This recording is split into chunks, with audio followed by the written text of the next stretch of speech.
terus ngobrol soal bagaimana memanage orang sebanyak ini, kader-kader kita, supaya tetap istilahnya apa ya, sayang sama kita. Kalau di perusahaan namanya bagian people engagement, apa deh yang bagian tugasnya itu mengikat orang supaya tetap sama kita itu loh. Oh, Kayak gitu saya juga engagement maksudnya. engagement ya, people Ya. engagement itu kan ada kan kalau di perusahaan gimana kita harus selalu menyenangkan, kita bisa jadi apa namanya leader, kita bisa jadi penengah, ya kita kadang-kadang bisa membuat manajemen konflik gitu kan, itu Bapak ngajari sampai di situ sih menurut saya, meskipun ngajarinya nggak benar-benar menggurui ya, Kristi harus begini begini begini, enggak, paling Bapak tanya ngelempar pertanyaan, saya suruh nguraikan sendiri gitu. Tapi itu mancing, akhirnya saya mikir, oh iya ya, kenapa nggak begini? Oh iya ya, kenapa nggak begini? Begitu.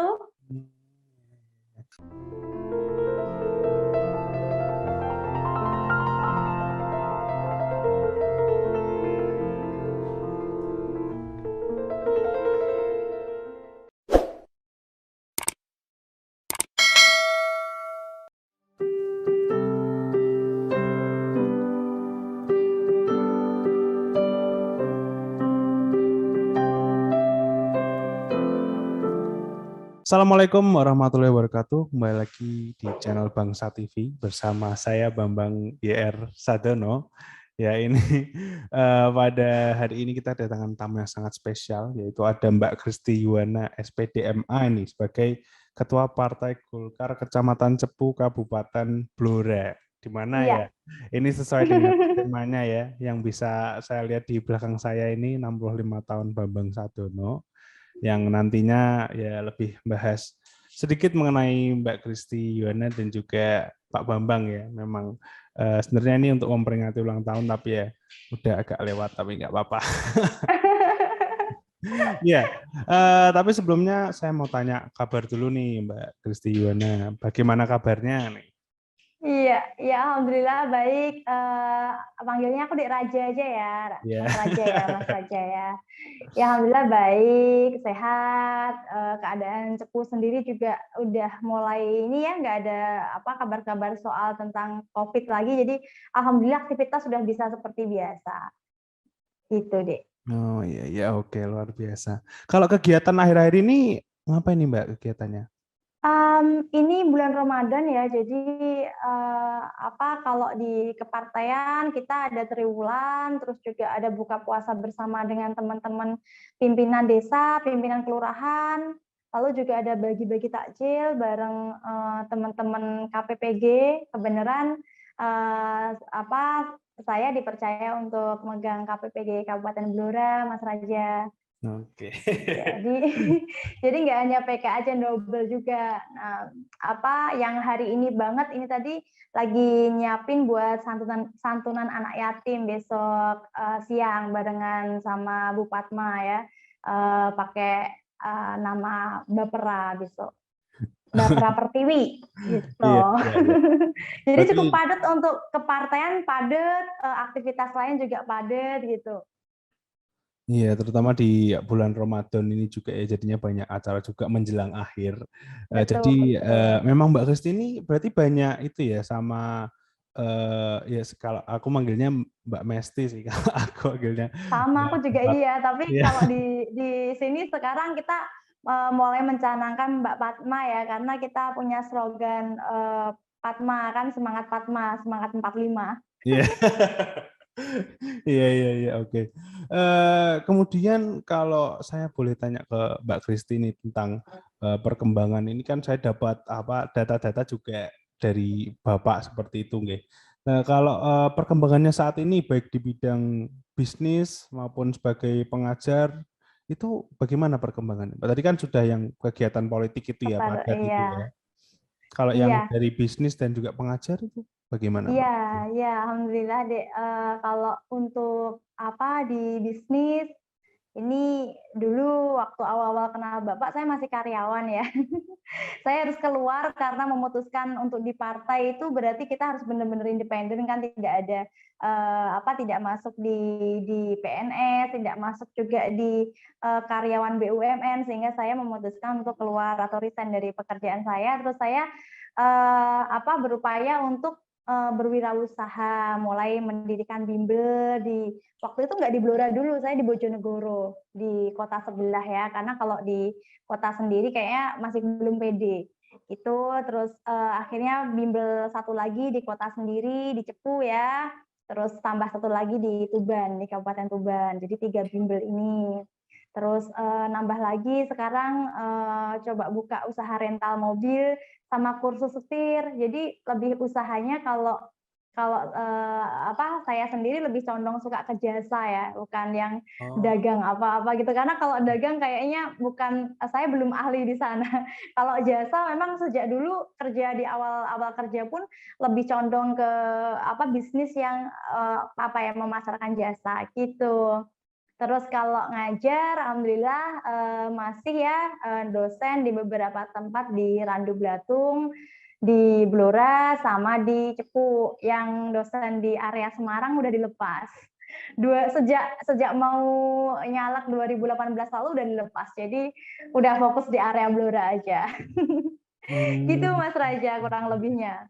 Itu perspektif yang menarik juga ya, yang soal jasa itu mungkin Iya, bisa iya. saya ambil juga. Jasa IO, event organizer itu. Kalau IO itu lebih seru daripada kalau ini kan udah autopilot ya, udah ada teman-teman, udah ada tim aku di pengajaran, bimbelnya juga udah ada yang timnya sendiri, di kursus setir juga udah ada timnya sendiri. Jadi aku lebih seneng sekarang megang event-event organizer gitu. Jadi bikin event apa, modeling lah, event seminar, webinar, kayak gitu. Wah, Jadi iya, iya. dengan seperti itu kan kita ketemu orang baru terus. Kayaknya memang aku lebih condong, lebih seneng kalau ketemu sama orang-orang baru gitu. Jadi happy gitu loh, Dek. Iya, iya, iya, saya paham sih maksudnya. Iya, memang seru juga. Tapi itu ya tadi yang autopilot itu ya, maksudnya kan ya kalau udah autopilot mungkin udah mulai agak enak dikit ya. Maksudnya kan kita jadi nggak terpecah juga fokusnya gitu. Udah bisa dibiarin sendiri untuk bisnis dan Iya. ngajarin.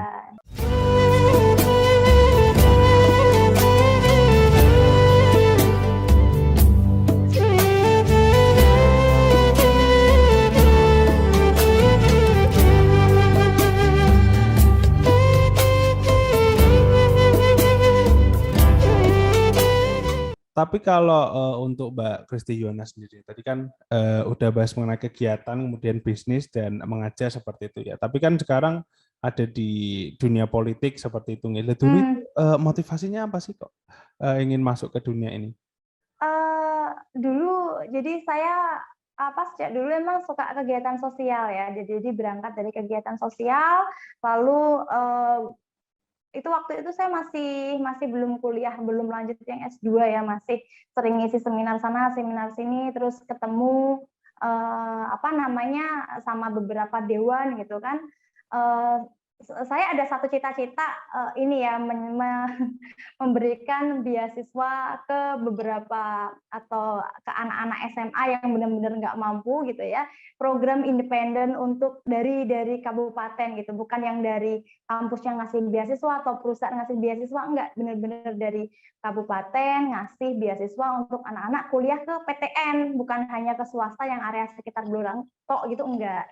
Jadi karena saya dulu untuk kuliah benar-benar susah ya Mas Raja ya, jadi kayak ngerasain gimana susahnya pengen sekolah, pengen kuliah. Jadi saya ada motivasi satu saat nanti pengen bikin sekolah yang itu sekolah berkualitas, kayak contohnya kayak Semesta atau Taruna Nusantara yang itu benar-benar free, gratis, dan kita seleksinya salah satunya dengan nggak hanya prestasi tapi condong ke kegiatan sosial yang kurang mampu tadi itu gitu. Terus beasiswa juga untuk adik-adik kami yang istilahnya secara akademik mereka mampu tapi secara kemampuan finansial mereka masih kekurangan ya kan. Kadang-kadang dari kampus sudah ngasih beasiswa tapi untuk hidup di kota besarnya kan di Semarang, di Surabaya itu masih butuh butuh dana juga kan ya Mas Raja. Ya. Nah, salah satu motivasinya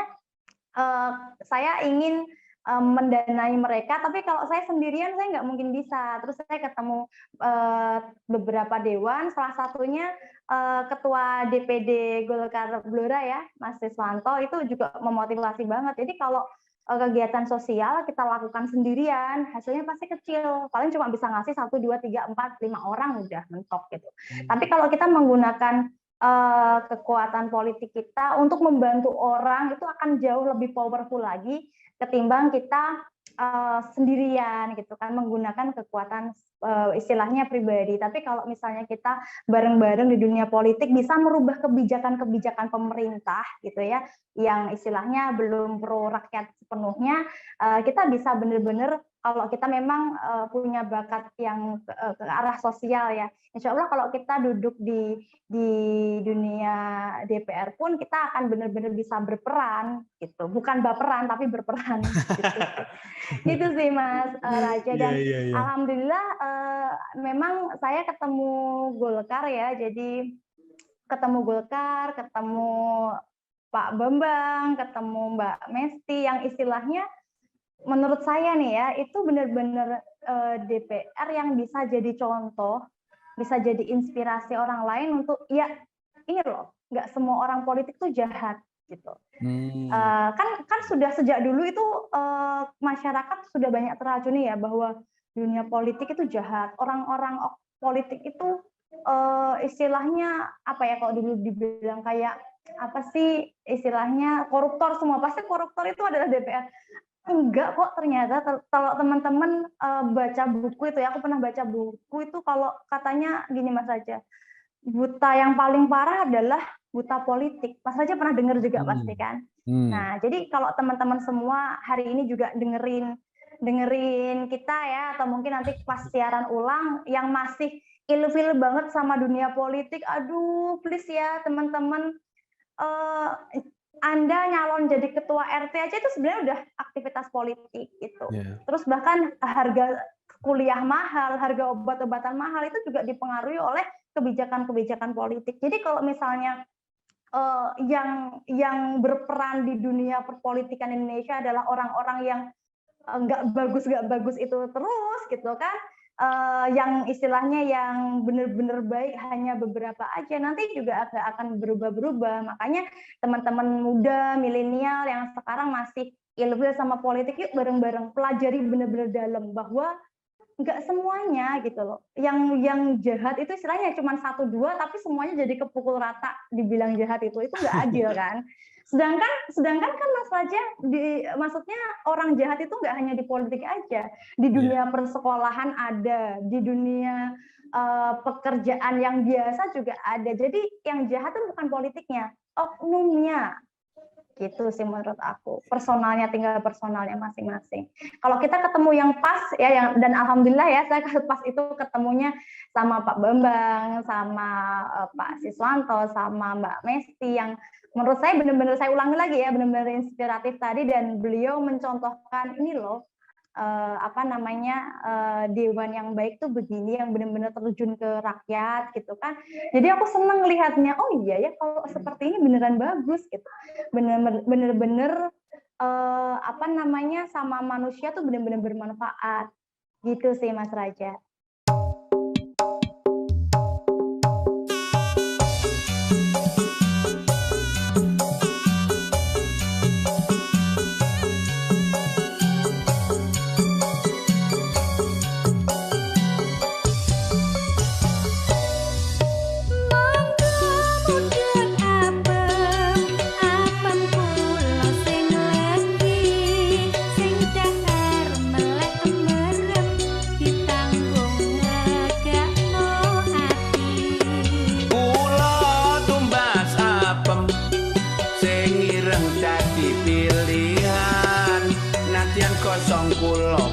Demen apem di kowalah enak tenan. Nopo estu ra ngapusi apem di ko enak ora lagi. Aku ngomongnya kecepatan kecepatan nggak sih kayak orang Jawa Timur? Enggak. Aku orang Jawa Timur banget. Enggak, ini paham kok, ini maksudnya ya, maksudnya banyak informasi yang didapatkan juga ya, mungkin bahkan mungkin ini menjadi tugas kita juga mungkin untuk merubah jika memang trennya Mindset memang mereka ya. buruk. Iya. Jadi tapi tadi sempat dibahas ya mengenai tadi ada ketemu Pak Bambang, ketemu Mbak Mesti, kemudian ketemu Golkar juga nih. Nah, kalau Iya. dari sisi Partai Golkarnya nih, Mbak Gusti, itu kenapa sih kok akhirnya ke Partai Golkar seperti itu? Kenapa harusnya ke Partai Golkar? Oke. Jadi saya lulus SMA itu tahun 2008 atau 2009 ya, 2008-2009 lah ya. Itu aku lulus SMA deh, dan setelah emang aku suka ikut organisasi. Yeah. Lulus SMA itu setahun kemudian aku di apa ya, kalau bahasanya dilamar mungkin ya, itu partai lain, boleh sebut merek nggak sih, atau nggak usah aja ya, partai yang warnanya agak orange. aku di situ jadi kayak apa ya, kayak sekretaris mudanya buat kecamatan, kebetulan itu partai baru juga gitu kan. Nah, aku tuh belum paham bener tentang kepartaian, tapi setauku mindsetku partai besar di Indonesia tuh cuma 3 gitu, Traffic Life gitu kan. Yeah. Nah, terus aku tuh sebelum di Golkar ya, maksudnya sebelum ngomong Golkar, aku tuh selalu klik sama warna kuning. Oke. Jadi karena ini ya, suka dengerin dongeng zaman dulu ya. Coba deh di Raja, ingat nggak cerita kelenteng abang, kelenteng kuning, kelenteng hijau gitu. Siapa dari ketiga ini yang paling baik gitu kan? Itu kan jadi itu udah aduh setiap malam diceritain mbah gitu. Ya kan, jadi yang baik yang akan selalu menang. Jadi ya itu awalnya saya ketika ikut yang partai Orange itu ngiranya itu adalah partai Golkar, ternyata itu partai pecahannya Golkar gitu kan. Terus itu di situ berselang sekitar hanya 1 tahun. Kemudian juga setelah itu pemilu ya, setelah pemilu ini jadi yang tadinya udah jadi kader tapi bahasa Jawa nih nggak diopeni gitu loh, Dek. Udah selesai ya udah gitu, nggak ada feedback, tidak ada follow up lagi gitu. Jadi saya masih tertarik tapi nggak dulu gitu. Sampai bertahun-tahun kemudian 2016 gitu ya, ketemulah sama Partai Golkar dan saya memutuskan ya ditawari kan waktu itu, Dek Kristi masih minat nggak? Ini sama Pak Ketua saya ya, sama Ketua DPD, masih tertarik nggak di dunia partai? Ya saya bilang saya minat gitu kan. Terus akhirnya diajak gabung di Partai Golkar gitu. Awal-awal juga maksudnya nggak dapat posisi yang ketua PK lah saya memulai benar-benar dari kader awal ya. Kader kecamatan awal, anggota, terus jadi sekretaris, sampai terus jadi pengurus DPD. Ya begitulah deh. Jadi merintis dari karir kepartaiannya ya, benar-benar merintis dari awal, nggak yang ujuk-ujuk kenal terus jadi udah ya kamu jadi ketua KPPG, enggak, bener-bener Pak Ketua saya Mas Iswanto ya itu benar-benar mendidik, mengkader saya benar-benar dari nol sampai di posisi udah lumayan lah ya, ini udah lumayan kenal banyak soal Golkar gitu kan. Terus apalagi ketemu sama Pak Bambang gitu yang istilahnya beliau juga bagus ya secara kepartaian ya, beliau salah satu guru politik saya.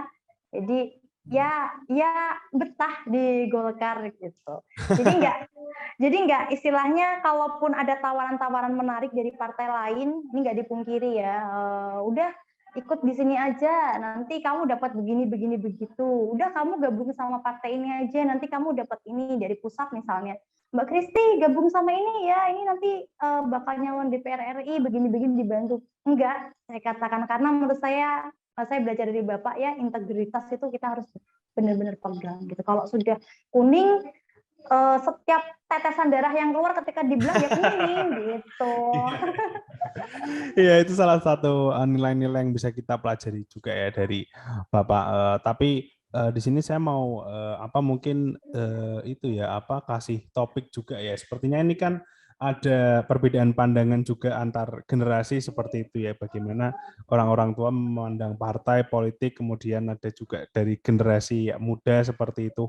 Nah, kalau dari sisi Mbak Kristi sendiri nih sebagai milenial, bagaimana ini memandang Partai Golkar itu bagaimana sih Mbak? Maksudnya mungkin ada pandangan-pandangan sebelumnya kah yang tertanya, oh ternyata enggak gitu toh gitu itu. Iya, Ada iya. nggak kira-kira? Iya, iya. Zaman dulu kan ketika awal-awal gabung di Partai Golkar kan juga beberapa teman saya kan juga udah gabung di kepartaian juga ya. Itu bilangnya bahwa Golkar itu identik dengan partainya orang tua. Iya. Iya. Ya udah, saya bilang kalau misalnya memang bagus dong, kalau misalnya partainya orang tua, berarti pengalamannya jauh lebih bagus dibanding partainya orang-orang yang baru-baru, gitu kan. Kan senior jauh lebih bagus. Jadi Ya. emang suka ngeles ya. Kalau saya udah tek di satu hal itu, misalnya mau digoyangkan, pasti ngelesnya lebih banyak. Kalau udah satu ini ya udah gitu. Tapi sekarang bisa dilihat kok perkembangan pertumbuhan Partai Golkar sekarang benar-benar segmentednya anak muda gitu ya. Mulai adanya kayak AMPG, terus AMPI, itu kan juga anak mudanya benar-benar gerak. Terus sekarang juga banyak lah sekarang ormas-ormas sayapnya Golkar itu yang oh ya benar ya, organisasi sayapnya Golkar tuh yang benar-benar milenial banget, sampai dibentuk Golkar Institute, ada yang banyak lah, saya rasa yang membuat anak muda pasti akan tertarik kalau misalnya ada pilihan masuk ke partai politik. Golkar akan menjadi salah satu pilihan dari anak-anak muda ini. Gitu. Iya, iya. Tapi kayaknya memang itu ya, kayaknya udah it's time gitu. Maksudnya daripada ngomel-ngomel di Twitter atau gimana gitu, kayaknya kok mending kenapa nggak langsung aksi aja gitu lewat Iya. ya, mungkin lewat sini atau mungkin lewat lain. Oke, gitu. Iya, bener-bener. Ada ya ngomel-ngomel lewat Twitter gitu ya, Dek ya. Iya, iya.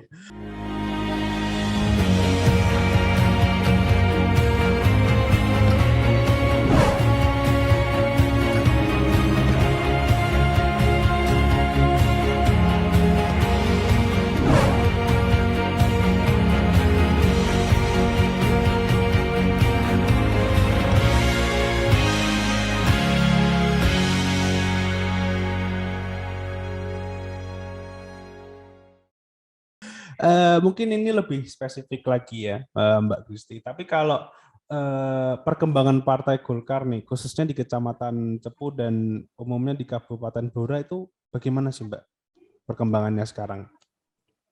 Iya, kalau perkembangannya ini realnya ya, Dek ya. Nanti terserah ini beneran mau ditampilkan atau enggak. Kalau realnya sih, saya melihat karena ketua kami yang di sini masih muda ya dan energik. Jadi beliau terus menggalang massa, tapi sudah beda gayanya dengan yang tahun-tahun sebelumnya. Yang tahun-tahun ini tuh benar lebih ke arah soft gitu. Jadi istilahnya menarik minat kaum muda, ibu-ibu atau mas-mas yang belum kenal partai sebelumnya. Itu kalau zaman dulu kan sedikit-sedikit kita pergerakan posting. Kalau sekarang saya melihat benar-benar lebih soft. Yang jelas akan lebih dapat kader-kader yang militan-militan gitu. Itu yang untuk area Blora seluruhnya ya. Dan saya yakin nanti di tahun 2024 jumlah kursi Partai Golkar akan naik gitu. Gitu. Untuk di Kabupaten Blora ya. Untuk di Kecamatan Cepu karena ketuanya juga saya yang notabene masih 30 ya. Jadi saya anggap masih muda lah ya. Pede banget. Ya, tapi ini juga berdampak kalau misalnya yang sudah sepuh-sepuh ya, anggota PD saya masih sepuh-sepuh itu sekarang sudah saya gantikan dengan yang muda-muda, tapi bukan di-cut, diberhentikan enggak, tapi semuanya saya masukkan ke jajaran penasehat dan jajaran pengurus. Nah, tapi ketua-ketuanya anak-anak muda supaya apa? Supaya kelak nanti nih kalau teman-teman muda dijadikan pimpinan desa, pimpinan kelurahan, saksi-saksinya nanti juga teman-temannya yang muda-muda dong. Nah, kalau masih anak-anak muda itu masih gimana ya, dibentuknya masih enak gitu loh, Dek. Kalau udah sepuh kan kita sungkan ya kadang ya. Gitu. Tapi kalau masih muda-muda satu komando enak, Dek, besok kita begini-begini gerak ya. Tek gitu kan udah gitu. Besok Iya. kita begini ya, kita ini butuh saksi sekian, nanti yang saksi asli di sini berapa, saksi yang nanti menyamar berapa, seperti itu. Jadi ada bentukan apa, ada bentuk saksi bayangan-bayangan juga yang mengawasi yang ada di bagian situ. Kayak gitu jadi Mas Raja, menurut hemat saya perkembangannya yang di Cepu sekarang lebih ke segmented anak muda dengan tidak meninggalkan yang sepuh-sepuh tadi ya, yang sepuh-sepuh akan kita jadikan penasehat ya, ngepek istilahnya apa ya, bukan ngepek sih,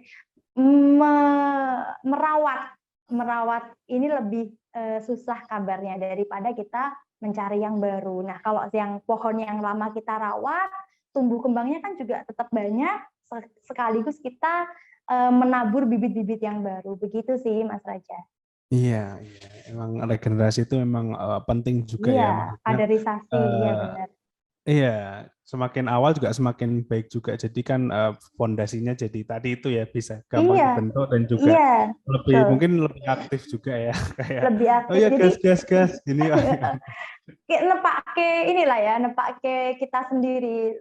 Saya ketika gabung di partai kan masih usia muda juga gitu kan, sehingga ditempa oleh bapak itu juga bener-bener nggak yang di anak emas kan, nanti kamu harus begini, dilolohi istilahnya kan gitu, enggak, bener-bener dijolke, didonke diangkat istilahnya kayak gitulah. Nah itu yang membuat kita akhirnya bener-bener tatak kuat gitu kan, tatak, tetek, tutuk katanya gitu.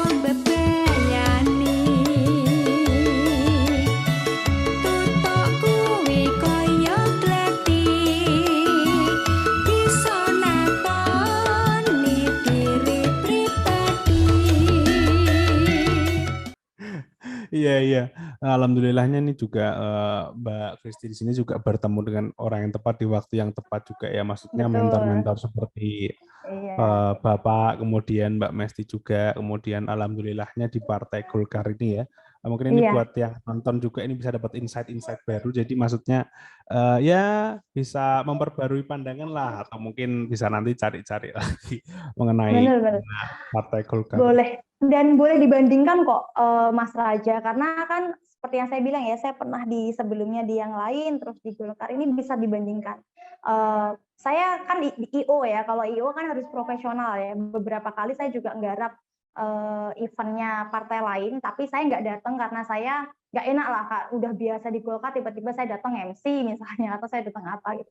Itu menurut saya pribadi beda. Gitu.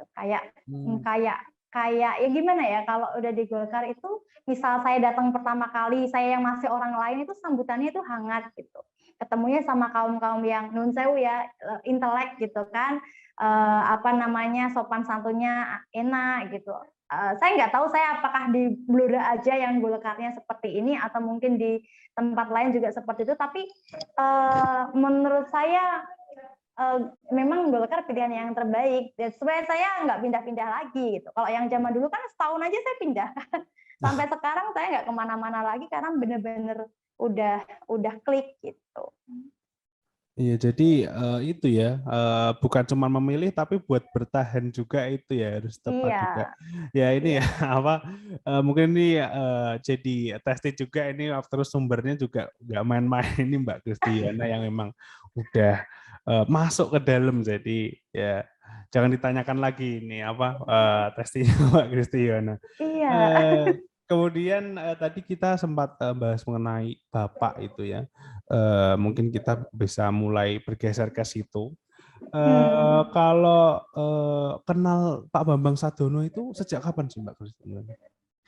Kenal Pak Bambang itu sekitar 2 minggu 3 minggu setelah saya gabung ya Mas. Saya gabung di Golkar itu bulan September 2016, bulan Oktober awal itu saya ketemu sama Pak Bambang yang beliau waktu itu masih DPD ya.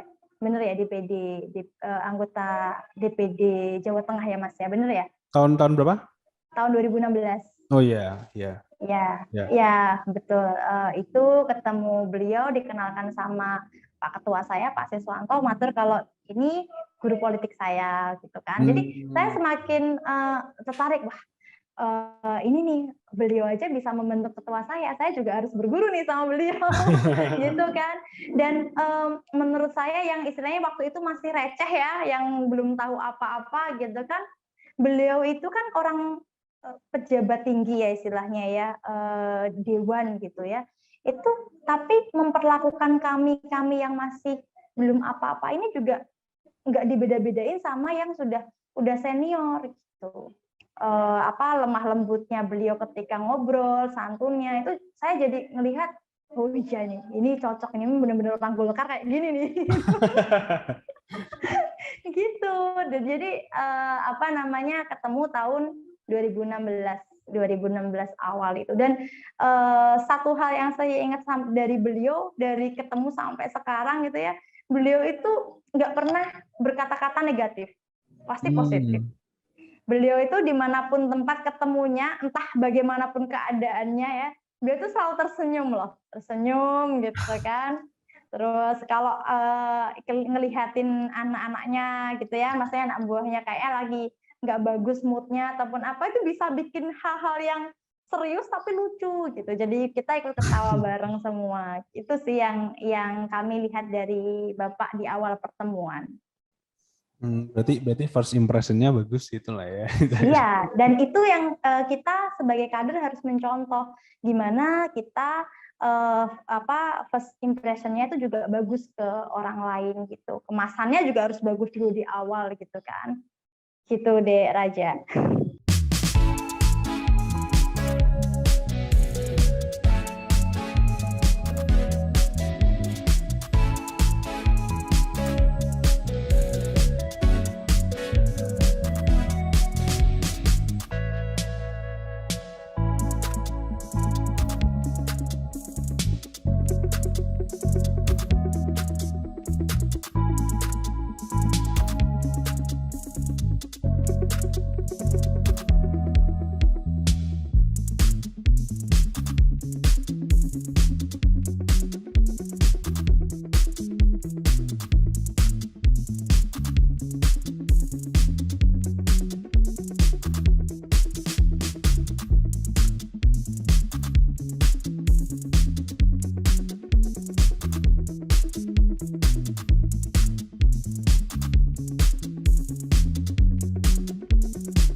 Iya, kemudian kalau kegiatan-kegiatannya nih yang dilakukan sama Pak Bambang dulu, apa sih yang maksudnya Mbak Kristiana anding di mana Pak pas Pak Bambang itu? Bapak itu kan sering kunjungan ke Blora ya, kunjungan ke Blora, ke Cepu. Nah, ke Cepu itu beberapa kali kegiatan, salah satunya itu ketika Bapak masih aspirasi apa ya, saya kok agak lupa. Yang masih ingat itu batik, kunjungan sentra batik di Cepu, di Ngeluh, itu kan ada waktu itu awal-awal ya perajin-perajin batik. Nah, beliau tuh support, kayaknya datang untuk mensupport secara langsung, mengunjungi, membeli, itu saya ingat waktu itu. Terus kegiatan kunjungan ke kader-kader. Jadi Bapak itu meskipun sudah menjabat, tapi beliau itu masih mengunjungi istilahnya apa ya, relawan-relawan beliau waktu masih nyalon gubernur. Bener ya? Yeah. Kalau nggak salah pernah nyalon gubernur ya. Yeah. Nah itu udah istilahnya gawenya udah selesai lama banget, tapi Bapak itu masih nyambangi satu persatu. Jadi selalu disempatkan ketika ada misalnya kunjungan batik di area Ngeluh gitu ya. dari sini juga nanti akan pergi ke salah satu rumah warga yang itu dulu relawannya waktu nyalon gubernur gitu. Itu kan istilahnya apa ya? Wah, ini bener-bener gitu loh. Meskipun udah nggak ada hubungannya dengan pekerjaannya sekarang, tetap silaturahmi itu tetap disambung gitu loh, Mas Raja. Iya, berarti memang itu ya, maksudnya bisa belajar banyak juga dari kegiatan-kegiatan yang ikut itu ya, maksudnya. Iya, nggak diajak pun saya minta ikut. Karena pasti saya akan dapat 1-2 hal yang bisa saya pelajari, bisa saya gunakan untuk belajar. Gitu, Mas Raja. Iya, dan itu maksudnya nggak cuma diaplikasikan di dunia politik juga ya. Betul, betul. Kerjaan-kerjaan lain kan Betul. kalau kita bisa dapat first hand experience kayak gitu kan itu yang jadi salah satu aset bisa dibilang. Benar. Iya, benar. Kalau tidak hanya tentang di dunia politiknya aja ya, di dunia pekerjaan. Bapak kan juga penulis. Iya. Bapak juga aktivis puisi kalau tidak salah. Nah, Bapak juga pernah mengadakan lomba baca puisi Bambang Sadono kalau nggak salah. Waktu itu panitia utamanya namanya Bu Lintang. Ya. Ibu dosen Undip kalau nggak salah ya. Undip apa Undip ya? Undip kalau nggak salah ya. Nah, di situ akhirnya ketemu sama Bu Lintang yang beliau juga dosen bahasa. Jadi akhirnya dari satu orang Bapak saya dapat kenalan ini yang itu tidak tentang hanya dunia politik aja kan. Dengan Mbak Lintang saya bisa belajar tentang public speaking, bagaimana menulis. Ya seperti itu, enggak hanya tentang dunia politiknya aja gitu. Iya. Sekarang ketemu sama Mas Raja kan juga ketemu karena Bapak. Ya, ini juga maksudnya bermanfaat bagi saya juga ya. Maksudnya saya banyak belajar juga dari Mbak Kristi di sini, dari insight-insight-nya seperti itu ya. Urip kuwe sarwa kecukupan antuk welase pangeran Duh Gusti kang Maha Mirah sampun maringi rejeki kathah mugi sedaya barokah dadosaken kandele ibadah. Kemudian kalau kita maju lagi nih Mbak Kristi, maksudnya kan setelah di DPRD Jawa Tengah, kemudian Bapak kan di DPD, kemudian sekarang lagi rehat seperti itu. Setelah itu tuh masih komunikasi nggak sih Mbak? Maksudnya setelah lepas dari pemerintahan dengan Pak Bambang? Masih Mas, masih komunikasi lebih ini ya. Ketika Bapak rehat ini kan waktunya lebih banyak ya. Jadi kalau ada hal-hal apa, saya sering tanya langsung sama Bapak gitu. Jadi kayak misalnya diskusi soal pemilihan ketua umum Golkar gitu, pandangan Bapak seperti apa, perspektifnya ke depan apa, itu juga saya belajar langsung gitu kan.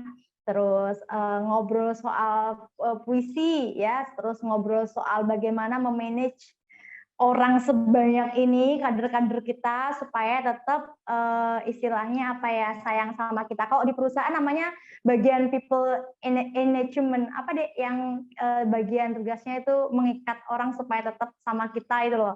Gitu saya juga engagement maksudnya. Engagement ya, people engagement itu kan ada kan kalau di perusahaan gimana kita harus selalu menyenangkan, kita bisa jadi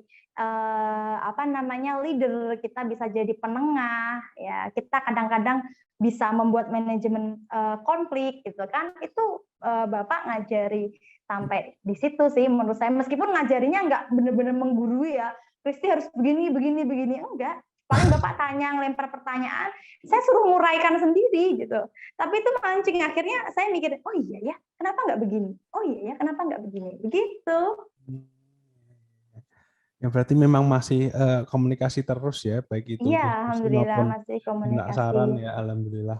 Iya, apa namanya, kadang kalau misalnya ini kan Bapak sedang ini ya, membuat yang inspirasi Jawa Tengah, ada channel Bangsa TV, ada apa gitu. Kadang kalau saya kepikiran bahas tema apa gitu kan, saya usul ke Bapak, "Bapak, kita bahas ini dong. Bapak, kita bahas ini dong." Jadi kayak request gitu kan, karena saya pengen denger dari beliau langsung, jadi saya request gitu kan, kayak dapat kuliah gratis deh. Iya kan, kita kuliah di Sospol ya, kebetulan aku dulu S2-nya ngambil Sospol kan ya, itu nggak dapat ilmu-ilmu yang kayak gini gitu kan. Kan dosen-dosen tuh belum tentu mereka benar-benar terjun ke lapangan. Tapi kalau Bapak kan sudah melanglang buana ke lapangan, jadi ilmunya pasti benar-benar ini gitu. Jadi kalau udah dapet istilahnya Bapak ngisi yang di channel Inspirasi Bangsa atau yang Inspirasi Jawa Tengah gitu ya, itu kan kayak kita dapat kuliah gratis. Iya. Iya, iya. Gitu. Jadi ya itu ya, maksudnya yang salah satu hal yang saya kagumi juga ya dari Bapak, maksudnya selain beliau juga sudah banyak andil ya, seperti yang kita tahu apa sepak terjangnya dunia politik, kemudian wartawan seperti itu. Namun beliau itu juga maksudnya membangun generasi selanjutnya dengan ngajarin Iya, anak-anaknya ataupun iya orang lain. benar-benar, Maksudnya benar-benar. banyak dari yang saya lihat banyak banget apa ya, beliau jadi sosok mentor untuk banyak orang seperti itu loh. Jadi kayak nggak takut untuk sharing ilmu ya, maksudnya itu kan Betul. salah satu hal yang bisa itu ya apa Jadi bisa kita contoh jariah seperti ya, itu, jadi kayak jariah iya juga banyak gitu. ya, karena saya merasa juga banyak orang yang kayak nyimpan ilmu sendiri atau gimana gitu ya. Kalau Bapak lebih sering sharing sih, karena memang menyadari pentingnya generasi di masa depan seperti itu.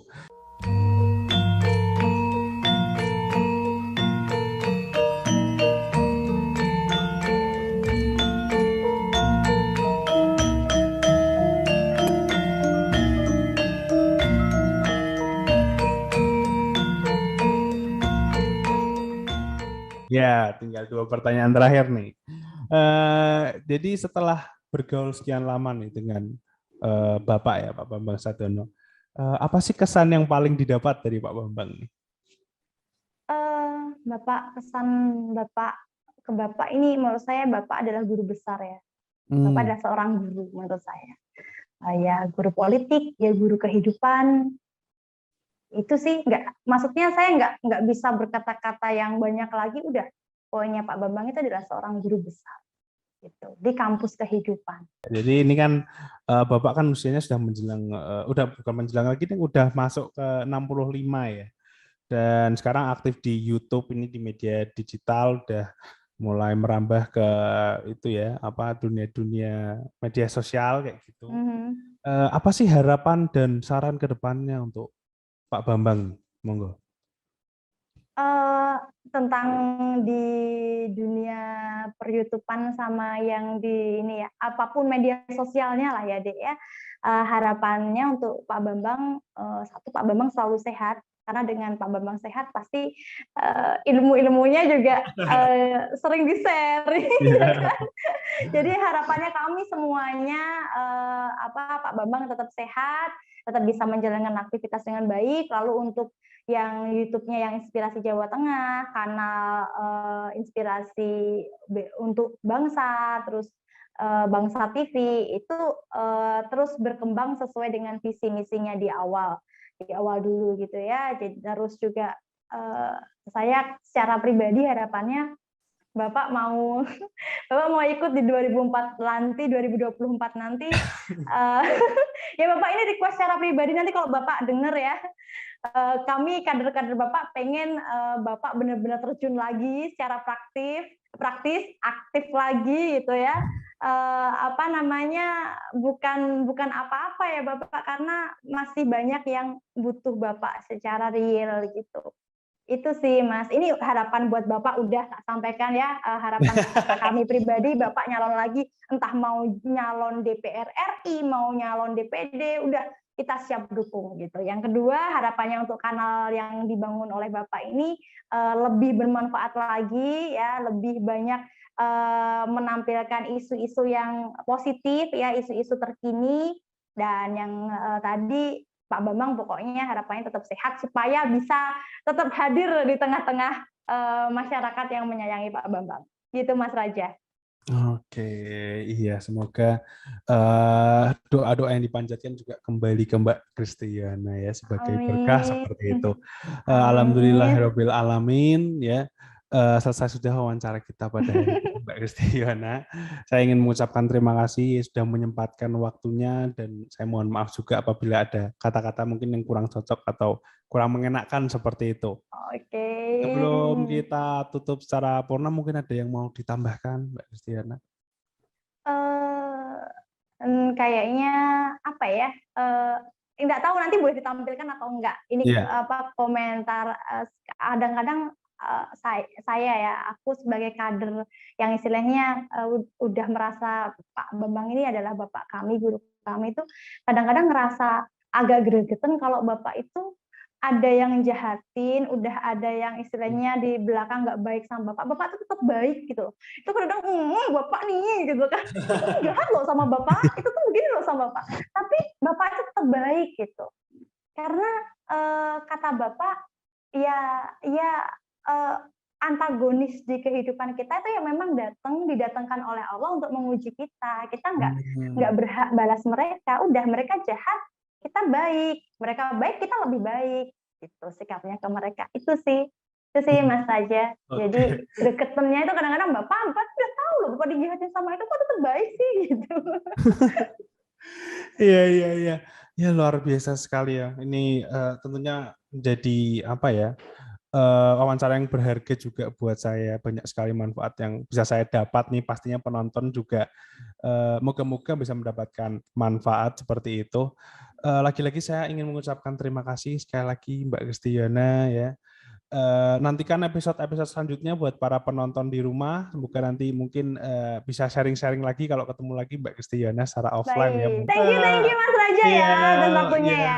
Ya, terima kasih sekali lagi Mbak Kristiana. Wassalamualaikum warahmatullahi wabarakatuh. Waalaikumsalam warahmatullahi wabarakatuh. Nantikan episode-episode selanjutnya. Saya Bambang GR Sadono, tetap di channel Bangsa TV.